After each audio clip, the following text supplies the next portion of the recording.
संज्ञेय अपराध जो गंभीर प्रकृति के अपराध हैं, जैसे हत्या, लूट, डकैती, चोरी या अन्य कई प्रकार के अपराध, जिनमें पुलिस बिना वारंट के गिरफ्तार कर सकती है।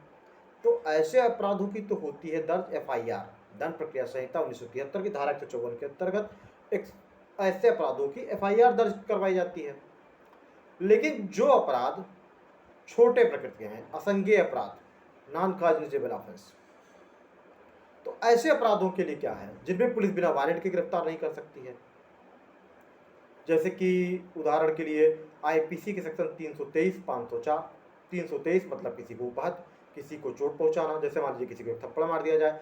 504 मतलब किसी के साथ अभद्रता करना, किसी के साथ गाली गलौज करना पब्लिक प्लेस पर, शांति भंग करने के प्रकोपन से, इरादे से। तो ऐसे अपराधों की एनसीआर दर्ज की जाती है। तो एनसीआर किस प्रावधान के अंतर्गत दर्ज की जाती है? तो फ्रेंड्स, दंड प्रक्रिया संहिता 1973 की धारा 155 के अंतर्गत एनसीआर के संबंध में प्रावधान है। एक बात मैं और आपको बताना चाहूंगा कि जिस तरह एफआईआर के आंकड़े NCRB, national crime record bureau के पोर्टल पर प्रकाशित किए जाते हैं, उसी तरह एनसीआरबी के पोर्टल पर ही एनसीआर, नॉन कॉग्निजेबल रिपोर्ट के भी आंकड़े प्रकाशित किए जाते हैं कि कितने असंज्ञेय अपराध किस राज्य में या किस जिले में, किस थाने में दर्ज हुए। तो उनकी रिपोर्ट भी, उनका आंकड़ा भी एनसीआरबी के पोर्टल पर प्रकाशित किया जाता है। तो अब हम आगे बढ़ते हैं और आपको बताते हैं कि मान लीजिए अगर किसी के साथ असंज्ञेय प्रकृति का कोई अपराध होता है, कि किसी के साथ हल्की फुल्की मारपीट और गाली गलौज होती है, तो ऐसी सिचुएशन में जब वो थाने पर जाएगा तो दंड प्रक्रिया संहिता 1973 की धारा 155(1) के अंतर्गत थाने में एक डायरी होती है, और उस डायरी में जो भी थाने का भार साधक अधिकारी होगा या उसके अधीनस्थ कोई अधिकारी होगा, तो वो ऐसे अपराध को दर्ज करेगा जो कि राज्य सरकार एक विहित प्रारूप में, जिसके लिए एक मान लीजिए प्रारूप बना हुआ है, उस प्रारूप के अंतर्गत उस एनसीआर को, जो आपके साथ असंज्ञेय प्रकृति का अपराध हुआ है, जो ज़्यादा गंभीर नहीं है, तो उसको दर्ज करेगा। और ऐसे अपराध को दर्ज करने के बाद उस पीड़ित व्यक्ति को यह कहेगा कि हाँ, आप संबंधित थाने के मजिस्ट्रेट के पास जाइए, मजिस्ट्रेट के न्यायालय में जाइए। और इसके बाद दंड प्रक्रिया संहिता 1973 की धारा 155 की उपधारा 2 के अंतर्गत वह व्यक्ति जो पीड़ित है, वह मजिस्ट्रेट के न्यायालय में एक प्रार्थना पत्र देगा, और प्रार्थना पत्र देगा कि उस मामले की जो असंज्ञेय प्रकृति का अपराध या घटना उसके साथ घटित हुई है, उसकी विवेचना, इन्वेस्टिगेशन के लिए आदेश करें संबंधित थाने के थानाध्यक्ष को, ताकि वह अपने अधीनस्थ को या स्वयं उस मामले की विवेचना करे। और जब ऐसा आदेश संबंधित थाने का जो भी मतलब मजिस्ट्रेट होता है न्यायालय में, सिविल कोर्ट में, जब वह आदेश देता है, तो फिर वह विवेचनाधिकारी उस मामले की विवेचना शुरू करता है, इन्वेस्टिगेशन स्टार्ट कर देता है। इसके बाद दंड प्रक्रिया संहिता 155 की उपधारा 3 के अंतर्गत उस विवेचनाधिकारी के पास बिना वारंट के गिरफ्तारी के अन्य सभी पावर होंगे, अन्य सभी अधिकार होंगे जो एफआईआर में, मान लीजिए एफआईआर जिन मामलों की दर्ज होती है उनमें जो प्रावधान या प्रक्रिया अपनाई जाती है, वही प्रक्रिया अपनाई जाती है फिर जो असंज्ञेय प्रकृति के अपराध हैं उनमें भी। जैसे जो साक्षियों के बयान है उसको लेने के लिए प्रोसेस, 160 सीआरपीसी के अंतर्गत नोटिस दी जाएगी साक्षियों को, और उनके बयान 161 में अंकित किए जाएंगे। तो ये सारी प्रक्रिया अपनाई जाएगी विवेचना अधिकारी के द्वारा, जो इन्वेस्टिगेटिंग ऑफिसर होगा, लेकिन बिना वारंट के वो गिरफ्तार नहीं कर सकता है असंज्ञेय प्रकृति के मामलों में।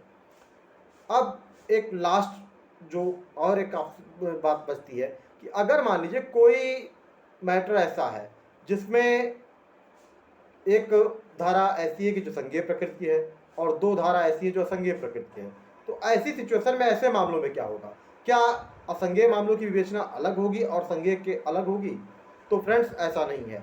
दंड प्रक्रिया संहिता 1973 की धारा 155 की उपधारा 4 में यह कहा गया है कि अगर मान लीजिए कोई एक धारा या 2 धारा या चाहे जितनी भी धाराएं हो, अगर संज्ञेय प्रकृति के हैं और उसमें मान लीजिए 3 धारा या 2 धारा असंज्ञेय प्रकृति की हैं, तो ऐसे मामलों का भी विवेचना जो है या इन्वेस्टिगेशन जो है वो संज्ञेय प्रकृति के अपराधों के अंतर्गत ही होगा। मतलब जिन उनकी भी एफआईआर ही दर्ज की जाएगी।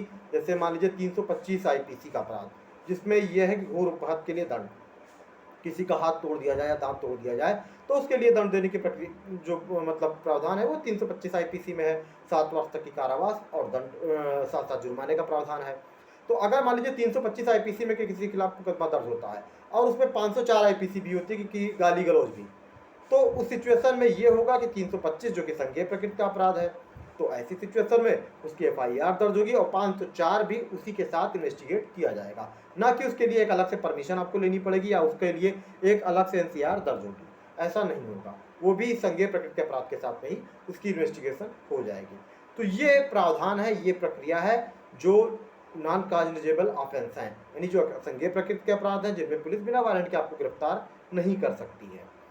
और संज्ञेय प्रकृति के अपराधों में जैसा कि मतलब भी एक प्रक्रिया है कि धारा 156 की प्रथम धारा में यह है कि कोई भी पुलिस अधिकारी जिन मामलों में FIR दर्ज होती है उनमें बिना न्यायालय के या बिना मजिस्ट्रेट की अनुमति के विवेचना शुरू कर सकता है। और 156 की उपधारा 2 में ये प्रावधान है कि ऐसी विवेचना को जो इन्वेस्टिगेटिंग ऑफिसर ऐसी विवेचना कर रहा है इसको किसी भी आधार पर इस आधार पर प्रश्नगत नहीं किया जाएगा कि इसको किसी न्यायालय से अनुमति नहीं प्राप्त की गई। तो ये संज्ञेय प्रकृति के अपराधों में लागू होता है जिनमें FIR दर्ज होती है, उसमें 156(1) 156(2) के प्रावधान लागू होते हैं। और जिन मामलों की NCR दर्ज होती है, नॉन कॉग्निजेबल रिपोर्ट, उन मामलों में धारा 155 CRPC की प्रक्रिया लागू होती है, 155 1, 2, 3 और 4, जिसमें बताया गया है कि संज्ञेय प्रकृति का भी अगर कोई अपराध है तो उसमें क्या किया जाएगा। तो फ्रेंड्स, ये प्रावधान है NCR के लिए, नॉन कॉग्निजेबल रिपोर्ट के लिए। अगर आपको वीडियो पसंद आया तो वीडियो को लाइक करें, चैनल को सब्सक्राइब करें। आपको ऐसे ही जेन्युइन कंटेंट मिलते रहेंगे और जो भी मेरे द्वारा जानकारी दी जाती है वो पूरी विधिक दी जाती है, ऑथेंटिकेट दी जाती है। मैं कोई भी इसमें बढ़ा चढ़ा के या मसालेदार चीज़ें नहीं रखता हूँ। जो भी जानकारी देता हूँ वो स्पष्ट देता हूँ और विधिक के प्रावधान के अंतर्गत जो लॉ में है वही बताता हूँ। हाँ, ये अलग बात है कि मैं उनको साधारण शब्दों में बताता हूँ, आपको पूरी तरह से जो विधि के शब्द है उन पर नहीं बताता हूँ, नहीं तो आपको थोड़ा सा समझने में हो सकता है कठिनाई हो। तो इसलिए मैं कोशिश करता हूँ कि उनको साधारण शब्दों में आपको समझा सकूँ। तो friends, thank you for watching.